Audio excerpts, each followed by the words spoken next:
नमस्कार, छत्तीसगढ़ कौशल्या भूमि में आप सभी का स्वागत है। मैं हूं आपके साथ प्रज्ञा मिश्रा। बुलेटिन की शुरुआत करेंगे बड़ी और अहम खबर के साथ। तो सबसे पहले बात कर लेते हैं, खबर सरगुजा जिले से है, जहां मैनपाट क्षेत्र में धर्मांतरण से जुड़ा एक मामला सामने आया है, जिसमें एक महिला पर आरोप है कि वो ग्राम सरभंजा से 6 बच्चों को ग्राम बरीमा स्थित एक चर्च में प्रार्थना के लिए ले जा रही थी। इस दौरान एक वीडियो सोशल मीडिया पर तेजी से वायरल हो गया, जिसमें स्थानीय लोगों में आक्रोश फैल गया। वीडियो को हिंदू जागरण समिति के सदस्यों द्वारा रिकॉर्ड कर सोशल मीडिया पर शेयर किया गया है, जिन्होंने घटना का विरोध करते हुए इसे धर्मांतरण की कोशिश बताई है। आपको बता दें, मामले को गंभीरता से लेते हुए सीतापुर विधायक राम कुमार टोप्पो ने बयान जारी किया है कि यदि जांच में कोई दोषी पाया जाता है तो सख्त कार्रवाई की जाएगी। फिलहाल स्थानीय प्रशासन पूरे घटनाक्रम की जांच कर रहा है और स्थिति पर नजर बनाए हुए है।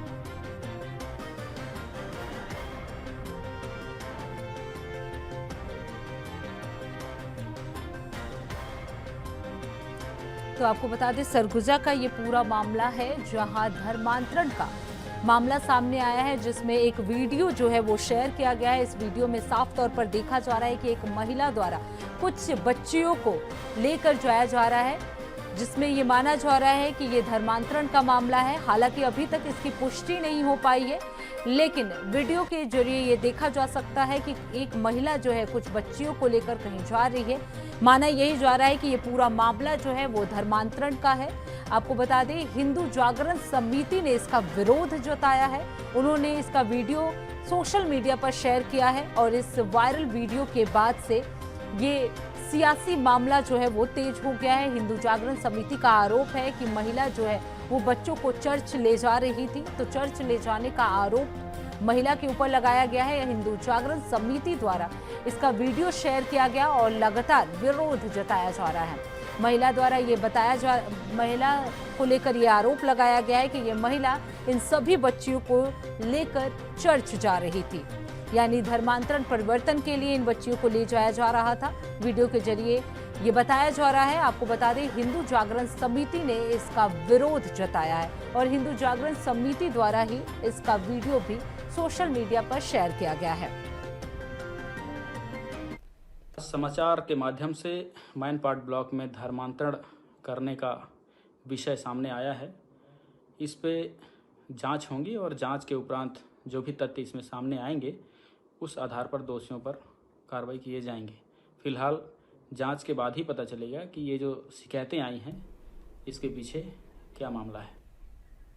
अब रुक कर लेते हैं अगली खबर की। आगामी विधानसभा चुनाव को लेकर कांग्रेस ने भारतीय जनता पार्टी के खिलाफ आक्रामक मोर्चा खोलते हुए वोट चोर गद्दी छोड़ अभियान की शुरुआत करने जा रही है। आपको बता दें, ये 3 दिवसीय पद यात्रा 16 सितंबर से रायगढ़ से प्रारंभ होगी और 18 सितंबर को भिलाई में समाप्त होगी। यात्रा के दौरान कांग्रेस कार्यकर्ता 8 शहरों में मशाल रैली, बाइक रैली और जनसभाओं के माध्यम से जनता तक पहुंच बनाने का प्रयास करेंगे। यात्रा में प्रदेश कांग्रेस प्रभारी सचिन पायलट भी भाग लेंगे और कार्यकर्ताओं के साथ साथ मिलकर उनके घर जाकर लोगों से संपर्क हस्ताक्षर अभियान भी चलाएंगे। कांग्रेस का दावा है कि यह अभियान मतदाताओं को बीजेपी सरकार की कथित विफलताओं और जनादेश की चोरी के खिलाफ जागरूक करने के लिए चलाया जा रहा है। इस यात्रा को लेकर कांग्रेस कार्यकर्ताओं में खासा उत्साह जो है वो देखने को मिल रहा है। तो वोट चोर गद्दी छोड़ पदयात्रा का आगाज जो है वो जल्द ही होने वाला। 8 शहरों में ये रैली और जनसभाएं होंगी। घर घर संपर्क कर नागरिकों के लिए हस्ताक्षर लिए जाएंगे।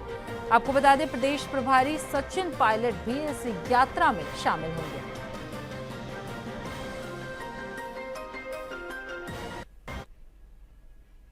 अब रुक कर लेते हैं अगली खबर की। महिला और बाल विकास मंत्री, जिला प्रभारी मंत्री लक्ष्मी राजवाड़े ने बलरामपुर में अपने औचक निरीक्षण के दौरान विभिन्न सामाजिक कल्याण संस्थाओं का दौरा किया। उन्होंने पहले उदय शांति बालक बाल गृह का निरीक्षण कर बच्चों की शिक्षा, स्वास्थ्य, पोषण और खेल कूद की स्थिति का जायजा लिया। बच्चों से आत्मीय संवाद कर उन्होंने उत्साह और आत्मविश्वास से आगे बढ़ने के लिए प्रेरित किया।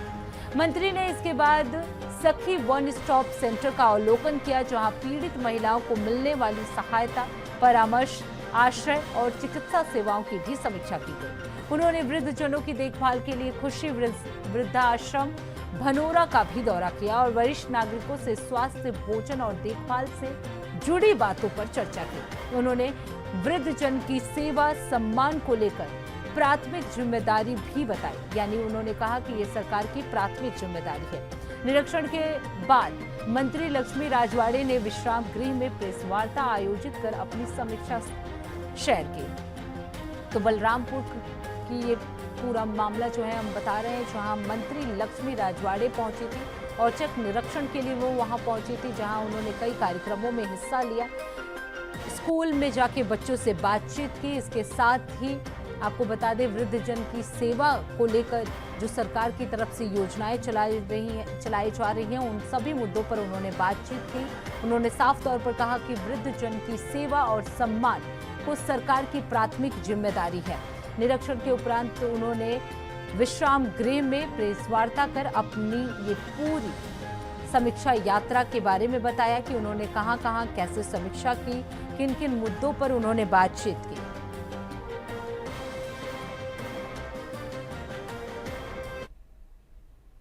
अब रुक कर लेते हैं अगली खबर की। खबर बलरामपुर से है, जहां पुलिस लाइन कॉलोनी से एक दर्दनाक घटना सामने आई है, जहां आरक्षक संजीव भगत की पत्नी ने फांसी लगाकर आत्महत्या कर ली है। आपको बता दें, बीमारी से जूझ रही 33 वर्षीय शालेन भगत ने यह कदम उठाया है, जिससे पुलिस, परिवार और परिजन सदमे में हैं। दरअसल देर रात अपनी मासूम बच्ची के साथ कमरे में सोने गई शालेन सुबह फंदे से झूलती मिली। बलराम पुलिस लाइन स्थित आवासीय कॉलोनी में पदस्थ आरक्षक संजीव भगत की पत्नी शालेन भगत 33 वर्ष ने बीती रात फांसी लगाकर आत्महत्या कर ली। घटना की सूचना मिलते ही एएसआई राधेश्याम विश्वकर्मा के नेतृत्व में पुलिस टीम जो है वो मौके पर पहुंची। आपको बता दें, शव को पोस्टमार्टम के लिए भेज दिया गया है। मौके पर पहुंची पुलिस ने इसे पोस्टमार्टम के लिए भेजा है, जिसके बाद परिजनों को अब उनके शव जो है वो सौंप दिए जाएंगे। तो बलरामपुर का ये पूरा मामला है, जहां आरक्षक की पत्नी ने फांसी लगाकर आत्महत्या कर ली। बताया जा रहा है कि वो लंबे समय से बीमार चल रही थी, इस वजह से उसने ये कदम उठाया है। हालांकि उसके इस कदम से इलाके में सनसनी फैल गई है। पत्नी ने फांसी लगाकर आत्महत्या कर ली है, आरक्षक की पत्नी बताई जा रही है। सिटी कोतवाली पुलिस जो है इस मामले को गंभीरता से जांच पड़ताल करने में जुटी हुई है। अभी कारण जो है स्पष्ट रूप से बताया नहीं गया है, लेकिन माना यही जा रहा है कि शायद वो बीमार थी, इसलिए उसने आत्महत्या कर लिया। अब रुक कर लेते हैं अगली खबर की। मुख्यमंत्री विष्णुदेव साय राजधानी रायपुर में विभिन्न कार्यक्रमों में शामिल हुए, जहां दिन भर के व्यस्त कार्यक्रम के तहत मुख्यमंत्री का दौरा शासकीय, सांस्कृतिक और प्रशासनिक गतिविधियों से भरा रहा। इसके साथ ही सीएम दूरदर्शन स्थापना दिवस समारोह में शामिल हुए। आपको बता दें, कार्यक्रम दूरदर्शन केंद्र रायपुर में आयोजित किया गया, जहां मुख्यमंत्री मीडिया कर्मियों को संबोधित भी करते हुए नजर आए। साथ ही प्रशासन क्षेत्र में तकनीकी और रचनात्मक योगदान के लिए कर्मचारियों की सराहना भी की। इसके बाद सीएम सैनिक बोर्ड की बैठक में भाग लेते हुए भी नजर आए। आपको बता दें, बैठक से पहले सैनिकों के कल्याण, पुनर्वास और सुविधाओं से जुड़े मुद्दों पर भी ध्यान केंद्रित किया गया था और सैनिक कल्याण के लिए चल रही योजनाओं की प्रगति की समीक्षा करते हुए आवश्यक दिशा निर्देश भी दिए गए। तो सीएम साय जो है वो दूरदर्शन स्थापना दिवस कार्यक्रम में शामिल हुए थे। मीडिया कर्मियों से उन्होंने बातचीत की। इस बातचीत के दौरान उन्होंने कई मुद्दों के बारे में चर्चा भी की।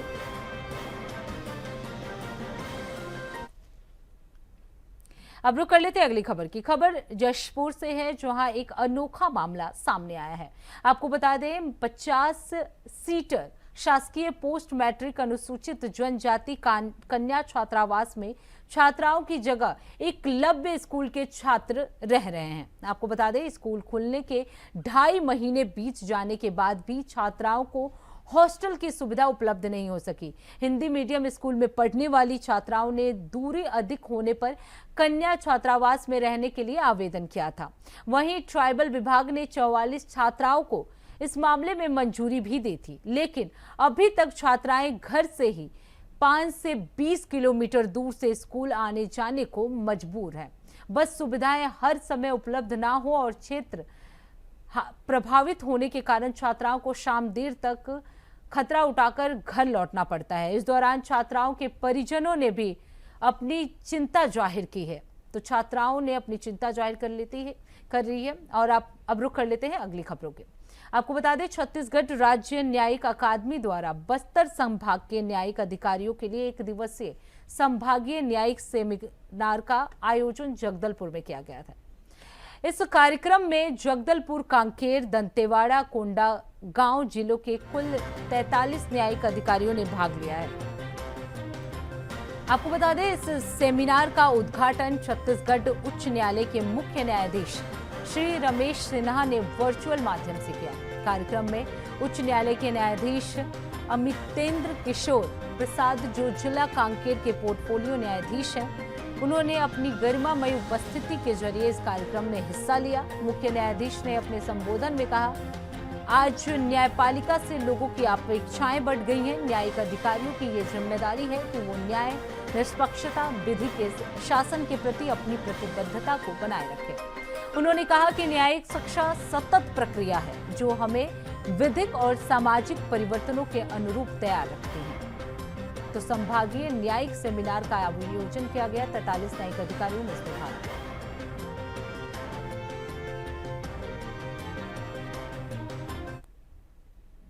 अब रुक कर लेते हैं अगली खबर की। खबर राजधानी रायपुर से है, जहां मुख्यमंत्री विष्णुदेव साय के नेतृत्व में छत्तीसगढ़ सरकार ने उच्च शिक्षा के क्षेत्र में ऐतिहासिक फैसला लेते हुए शासकीय महाविद्यालयों में 700 रिक्त पदों पर भर्ती की स्वीकृति कर ली है।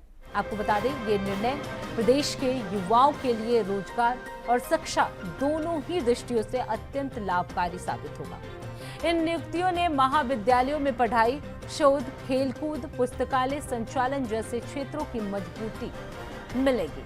आपको बता दें, मुख्यमंत्री विष्णुदेव साय ने इस निर्णय को प्रदेश के युवाओं के लिए आशा का किरण बताया है।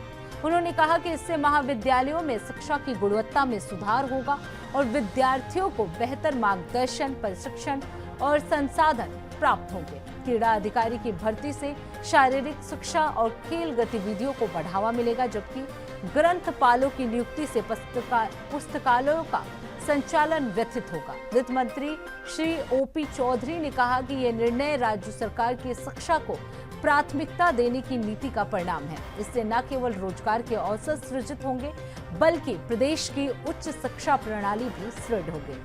आपको बता दें, उच्च शिक्षा के क्षेत्र में ये ऐतिहासिक फैसला माना जा रहा है। 700 रिक्त पदों पर भर्ती की स्वीकृति जो है साय सरकार की तरफ से दी जा चुकी है, जिसे माना जा रहा है कि शिक्षा के रूप में ये बड़ी पहल है।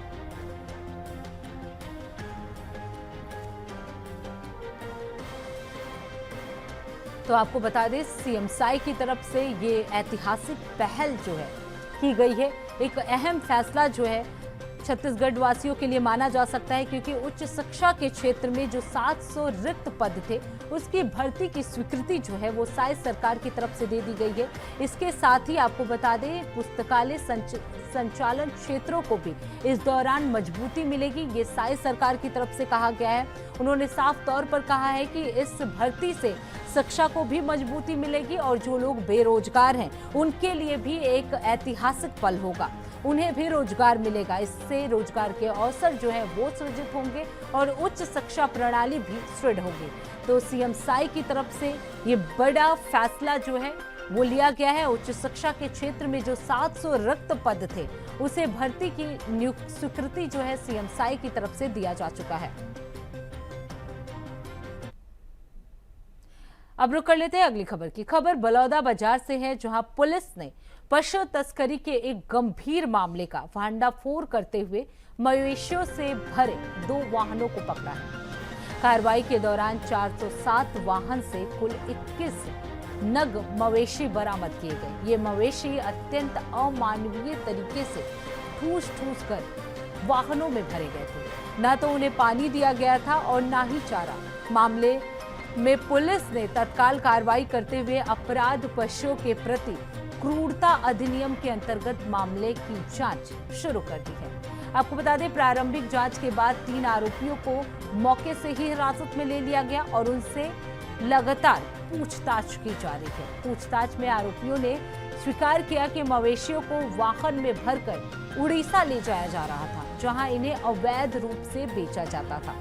पुलिस की सक्रियता से यह अवैध कारोबार समय रहते पकड़ा गया है। आपको बता दें, पुलिस की पशु तस्करी मामले में ये बड़ी कार्रवाई जो है वो मानी जा रही है। 21 नग मवेशी जो है वो बरामद किए गए हैं। इसके साथ ही 3 आरोपियों को इस मामले में पुलिस ने गिरफ्तार कर लिया है। बलौदा बाजार का ये पूरा मामला है, जहां पुलिस की सक्रियता के वजह से अवैध रूप से बेचे जा रहे मवेशियों को ले लिया गया है। मवेशी जो है वो बरामद किए गए हैं। आपको बता दें, 21 नग मवेशी जो है इस मामले में बरामद किए गए हैं। इसके साथ ही इसमें 3 आरोपियों को गिरफ्तार कर लिया गया है। उनसे लगातार पूछताछ की जा रही थी और आरोपियों ने ये स्वीकारा है कि ये सभी मवेशियों को उड़ीसा लेकर जा रहे थे, जहां उन्हें अवैध रूप से बेचा जाएगा। अब रुक कर लेते हैं अगली खबर की। खबर बलौदा बाजार से है, जहां शासकीय उच्चतर माध्यमिक विद्यालय के प्रभारी प्राचार्य रमेश बंजारे के खिलाफ फर्नीचर बिक्री मामले में जिला प्रशासन ने सख्त रुख अपनाया है। कलेक्टर दीपक सोनी ने मामले को गंभीर मानते हुए जांच के निर्देश दिए हैं, जिसमें आरोप सही पाने जाने पर बंजारे के निलंबन का प्रस्ताव शासन को भेजा गया है। आपको बता दें, शिक्षा अधिकारी ने जानकारी देते हुए बताया कि नगर वासियों द्वारा शिकायत दर्ज कराई गई थी। विद्यालय का फर्नीचर निजी स्कूलों को बेच दिया गया है। इस शिकायत के आधार पर अधिकारियों की संयुक्त टीम ने तत्काल स्थल पर पहुंचकर जांच पड़ताल जो है वो शुरू कर दी है। जांच में सामने आया कि विद्यालय के शाला प्रबंधन और विकास समिति ने पुराने जर्जर भवन को तोड़ने और उसे रखे कबाड़ और अनुपयोगी वस्तुओं को बेचने का निर्णय लिया। इसी आधार पर प्रभारी प्राचार्य रमेश बंजारे ने 40 टेबल चेयर बेच दिए। हालांकि जांच में पाया गया कि यह फर्नीचर पूरी तरह से उपयोग योग्य था और उसे कबाड़ मानकर बेचना नियमों का उल्लंघन था। फर्नीचर बिक्री मामले में जिला प्रशासन जो है वो सख्त नजर आई और उन्होंने इस मामले को लेकर जांच के सख्त निर्देश भी दिए हैं। मौके पर पहुंची संयुक्त अधिकारियों की टीम ने इस पर कार्रवाई भी की है। माना गया कि ये फर्नीचर जो है वो गलत तरीके से बेचे गए हैं, क्योंकि ये फर्नीचर पूरी तरह से सही स्थिति में है। फर्नीचर टूटे फूटे नहीं है, लेकिन इन्हें कबाड़ी में बेचना गलत है। तो कलेक्टर दीपक सोनी के निर्देश पर यह कार्य किया गया है। आपको बता दें, प्रभारी प्राचार्य के खिलाफ ये मामला दर्ज कराया गया है। तो आपको बता दें, कलेक्टर ने इस मामले में खुद संज्ञान लेते हुए आवश्यक दिशा निर्देश दिए, जिसके बाद संयुक्त अधिकारियों की टीम जो है वहां पहुंची और उन्होंने जांच पड़ताल शुरू कर दी। जांच पड़ताल में पाया गया कि ये कुर्सी टेबल जो है वो सही तरीके से थे, कोई क्षतिग्रस्त नहीं था, लेकिन उसके बावजूद भी इन्हें बेचा गया कबाड़ी की दुकान में। अब रुक कर लेते हैं अगली खबर की। शहर के प्रमुख व्यवसायिक क्षेत्र इंदिरा मार्केट में पार्किंग की अवैध वसूली को लेकर विवाद गहरा गया है। आपको बता दें, शुक्रवार को इस मामले ने तूल पकड़ लिया, जब सैकड़ों व्यापारी नगर निगम कार्यालय पहुंचकर पार्किंग ठेकेदार के खिलाफ जोरदार प्रदर्शन किया। व्यापारियों ने आरोप लगाया कि ठेकेदार न केवल निर्धारित क्षेत्र में बल्कि उसके बाहर भी जबरन पार्किंग शुल्क वसूल रहा है। इससे बाजार में आने वाले ग्राहक व्यापारी दोनों को परेशानियों का सामना करना पड़ रहा है। आपको बता दें, व्यापारियों ने इसे लेकर कहा कि जहां पार्किंग चार्ज नहीं लगना चाहिए वहां भी जबरदस्ती पैसे वसूले जा रहे हैं, जो पूरी तरह से अवैध और अनुचित है। व्यापारियों ने प्रदर्शन के दौरान महापौर से मुलाकात कर लिखित शिकायत भी दर्ज कराई है। उन्होंने मांग की है कि इस मामले में तत्काल प्रभाव से कार्रवाई की जाए और ठेकेदार की मनमानी पर रोक लगाई जाए। व्यापारियों ने यह भी चेतावनी दी कि यदि इस मुद्दे का जल्द समाधान नहीं हुआ तो वो आगे उग्र आंदोलन करेंगे। इस विरोध प्रदर्शन के दौरान व्यापारी अवैध वसूली बंद करो, पार्किंग माफिया हटाओ, ग्राहकों को न सताओ जैसे नारे लगाते हुए नजर आए। पूरे घटनाक्रम से नगर निगम प्रशासन की कार्यप्रणाली पर अब सवाल उठने लगे हैं। अब देखना यह होगा कि नगर निगम इस अवैध वसूली के खिलाफ कितनी त्वरित और प्रभावी कार्रवाई करता है। इंदिरा मार्केट में व्यापारी लंबे समय से व्यथित पार्किंग व्यवस्था की मांग कर रहे थे और इस विरोध ने एक बार फिर से निगम प्रशासन के सामने प्रशासनिक सतर्कता और जवाबदेही की चुनौती खड़ी कर दी है। जी ने बोला कि मैं तुरंत कार्रवाई करके कार्रवाई करूंगी। और जो लोडिंग अनलोडिंग की जो गाड़ी आती है उसमें जो अवैध वसूली हो रही है वो भी तत्काल प्रभाव में बंद किया जाएगा और ठेकेदार को बुलाकर बात किए जाएगा। आज हमारी समस्या थी, सबसे मेन मुद्दा था पार्किंग का। पार्किंग को लेके जो आज पूरा व्यापारी संघ इकट्ठा हुआ है। आज व्यापारी, जब आपको ये भी मालूम है, व्यापारी रोड में जब आता है उसको बहुत सर से पानी निकल जाता है, तब वो निकलता है। तो आज लोगों के द्वारा कुछ अंडरस्टैंडिंग हुई, मिसअंडरस्टैंडिंग हुई होगी, तो आज हम लोग बाहर निकले हैं और मैडम से हमको पूरा आश्वस्त कर दिए कि ऐसी कोई बात नहीं है और आपकी जो मांगे हैं वो 100% पूरी की जाएगी। और पार्किंग की जो व्यवस्था है, जो पार्किंग के अंदर में आएगी गाड़ी उसी की पार्किंग ली जाएगी और रोड में कोई भी गाड़ी खड़ी उसकी पार्किंग नहीं ली जाएगी। और अगर ऐसा कुछ होता है तो आप हमारे को तुरंत जानकारी दीजिए, हम उसके ऊपर कार्रवाई करेंगे। त्योहारी सीजन आ रहा है, त्योहारी सीजन में जो नीचे बैठते हैं या पार्किंग की समस्या हो जाती है, उस विषय को लेकर के त्योहार के पहले एक व्यवस्था बन जाए, इस वजह से आज चर्चा जी अवैध वसूली की बात मेरे कान में आई है। तो मैं इसी विषय को लेकर के जो ठेकेदार है उसको बुलवाई थी और उस पर मैंने कड़ी आदेश किया है कि इस तरह से आगे बात नहीं आनी चाहिए।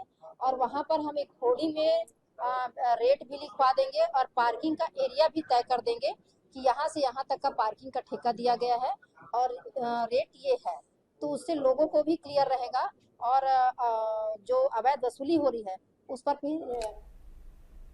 अब रुक कर लेते हैं अगली खबर की। खबर यशपुर से है, जहां एक अनोखा मामले सामने आया है। आपको बता दें, जहां 50 सीटर शासकीय पोस्ट मैट्रिक अनुसूचित जनजाति कन्या छात्रावास में छात्राओं की जगह एकलव्य स्कूल के छात्र रह रहे हैं। आपको बता दें, स्कूल खुलने के 2.5 महीने बीत जाने के बाद भी छात्राओं को हॉस्टल की सुविधा मिल नहीं पा रही है। हिंदी मीडियम स्कूल में पढ़ने वाली छात्राओं ने दूरी अधिक होने पर कन्या छात्रावास में रहने के लिए आवेदन किया था। वहीं ट्राइबल विभाग ने 44 छात्राओं को इसकी मंजूरी भी दे दी है, लेकिन अभी तक छात्राएं घर से 5 से 20 किलोमीटर दूर से स्कूल आने को मजबूर हो रही हैं। बस सुविधा हर समय उपलब्ध न होने और क्षेत्र हाथी प्रभावित होने के कारण छात्राओं को शाम देर तक एक खतरा उठाकर घर लौटना पड़ता है। इस दौरान छात्राओं के परिजनों ने भी अपनी चिंता जाहिर की है। उनका कहना है कि बच्चों को रोजाना लंबी दूरी तय करनी पड़ रही है, जो न सिर्फ असुरक्षित है बल्कि आर्थिक बोझ भी बढ़ा रहा है। तो आपको बता दें, एक बार फिर से छात्रावास में छात्रों के रहने का ये मामला जो है वो सामने आया है। आपको बता दें, छात्राओं की हॉस्टल में छात्र जो हैं वो रह रहे हैं। इसे लेकर छात्राओं ने विरोध जताया है। अब रुक कर लेते हैं अगली खबर के। स्वास्थ्य व्यवस्था को सुदृढ़ और प्रभावी बनाने के तमाम सरकारी दावों के बीच अब सूरजपुर जिले में NHM कर्मचारियों की चल रही हड़ताल ने व्यवस्थाओं की पोल खोल दी है।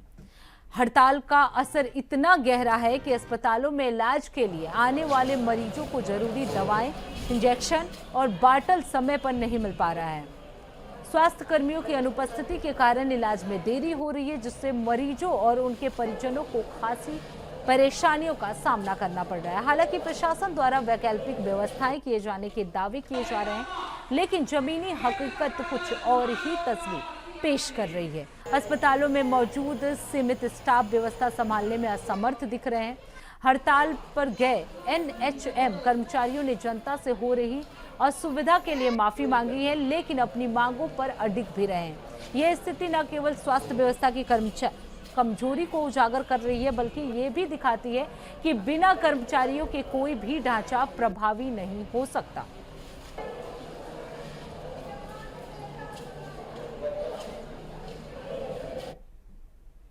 अब रुक कर लेते हैं अगली खबर की। बलौदाबाजार जिले में NDPS एक्ट और साइबर अपराध से जुड़ी विवेचना को और अधिक सटीक और प्रभावी बनाने के उद्देश्य से कमेटी हॉल में एक दिवसीय कार्यशाला आयोजित की गई। इस कार्यशाला में जिले के सभी राजपत्रित अधिकारी, थाना प्रभारी, चौकी प्रभारी और सहायक उपनिरीक्षक शामिल हुए। आपको बता दें, कार्यशाला का मुख्य उद्देश्य विवेचना और अनुसंधान में सामान्य रूप से होने वाली त्रुटियों की पहचान कर उन्हें दूर करना है। मुख्य सत्र में जिला और सत्र न्यायाधीश राकेश कुमार वर्मा ने NDPS एक्ट मामलों की विवेचना पर विस्तृत जानकारी दी और कहा कि एंड टू एंड इन्वेस्टिगेशन और फाइनेंशियल जांच नारकोटिक्स अपराधों को रोकने के लिए अत्यंत आवश्यक है।